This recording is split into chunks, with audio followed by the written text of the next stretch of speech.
Voici un coffret d'alimentation pour 18 caméras en 12 volts. Voilà, c'est en sortie 12 volts 20 ampères. C'est donné pour 240 watts. Donc le coffret, le voici. Il y a un voyant de vérification comme quoi le 12 volts est bien alimenté. Une serrure. Et voici l'intérieur. Alors la serrure, il y a deux clés qui sont fournies avec. Voilà. Un fusible, deux fusibles d'avance et des vis de fixation. Oh, il y a même plus, il y a 4 fusibles d'avance. Donc c'est pour les mettre en remplacement. Ce sont des fusibles de 2 ampères. Hein, c'est du classique, du 5 par 20 en fusible en verre. Donc chaque sortie est séparée avec un petit bornier, un fusible, un voyant d'alimentation.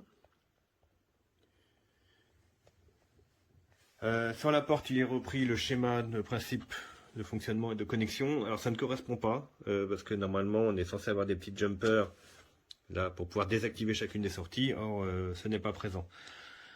Donc c'est pas trop grave, mais bon, c'est juste, ils auraient pu mettre une fiche qui correspond.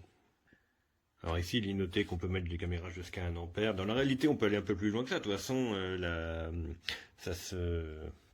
ça s'équilibre entre chaque. C'est-à-dire que s'il y a 20 ampères au maximum, bah, s'il y en a une qui fait 1,5 ampères et l'autre 0,5, ça s'équilibre. L'alimentation sera toujours capable de supporter cette charge.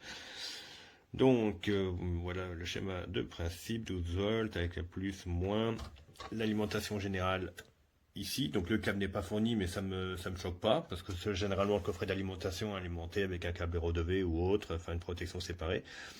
Compatible 110, 220, bon ça sert pas trop ici en France, mais c'est quand même présent. Alors c'est pas simple d'accès.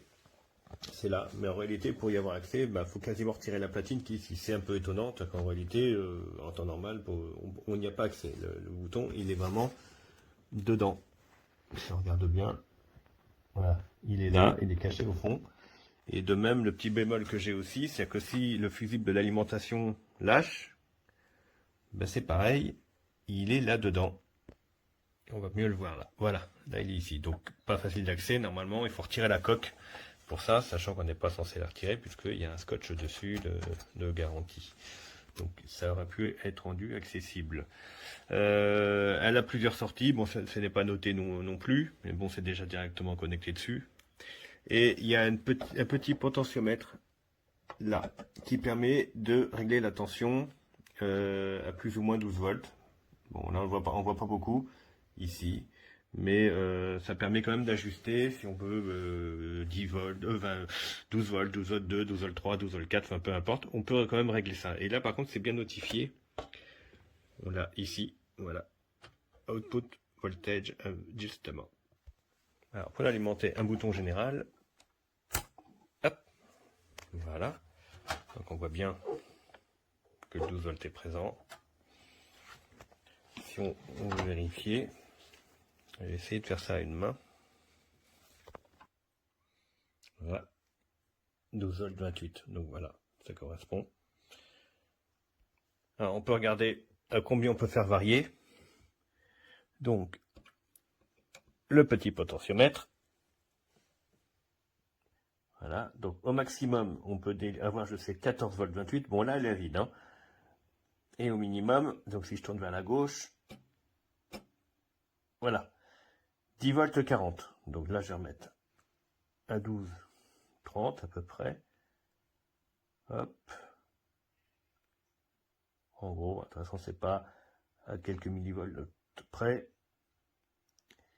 Et donc ça, je l'obtiens en tournant ici. Et ça, c'est officiel, hein, c'est sur la porte, donc il n'y a pas de souci là-dessus. Voilà, et on obtient une tension adaptée à ce que l'on recherche. Ça peut servir par exemple si on a beaucoup de caméras ou autre chose, on n'est pas obligé de mettre que des caméras, ça peut être d'autres, des contrôles d'accès ou autre. Hein. Si la tension s'écroule, on peut éventuellement la remonter un petit peu pour obtenir vraiment un bon 12 volts et pas 11 volts 50 par exemple. Voilà, donc pour terminer, les passages de câbles se font sur les côtés ici. Donc c'est des petites capsules en caoutchouc. Voilà. Il y a juste à la percer, à passer le câble. Vous pouvez mettre un presse-étoupe, hein, un vrai presse-étoupe, là, vous voyez, diamètre 20, donc c'est du courant. C'est dommage qu'il n'y en ait pas vers le haut ou qu'on puisse aller à l'arrière du coffret. Donc éventuellement il faudra s'adapter, refaire éventuellement des trous.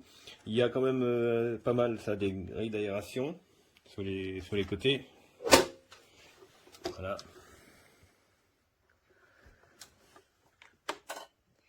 Et de quoi suspendre.